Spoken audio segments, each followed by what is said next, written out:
Good day, my name is Trisel, and today I'm going to discuss about tips that can be observed when delivering online presentation. So for the pre-task, I conducted an interview with my friend who had a prior experience as research leader and had delivered a defense presentation. The following are her response to the questions.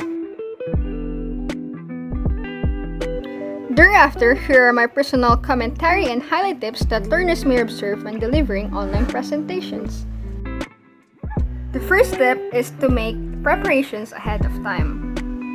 Practice the presentation ahead of time and make sure to stay focused on the main points of the presentation. Rehearse your presentation early and as often as you can. Rehearsal is crucial because it allows you to practice different parts of the presentation before delivering it to the audience. Personally, for me, practicing ahead of time increases my confidence. Let's now proceed for the next step, which is to fix technicalities beforehand. Make sure to double-check devices, platforms, and other necessary matters prior to presentation, especially when conducting online presentation. So before conducting a virtual presentation, make sure you have everything you need. Check that your microphone, camera, and internet are all functioning. This is to make the most of the time allocated rather than wasting it on technical difficulties. So next is to begin with a catchy start and end with a bang. The most important aspect of the presentation is the opening. Start strongly since this will pique the audience's interest. While the ending part is the part where the audience feel inspired to change, which is why having clear ending is important. This might be done by narrating anecdotes, asking probing questions, or using compelling quotes. Personally, when I give a presentation, I usually start with a catchy introduction, whether it's through my presentation's visuals or compelling praise.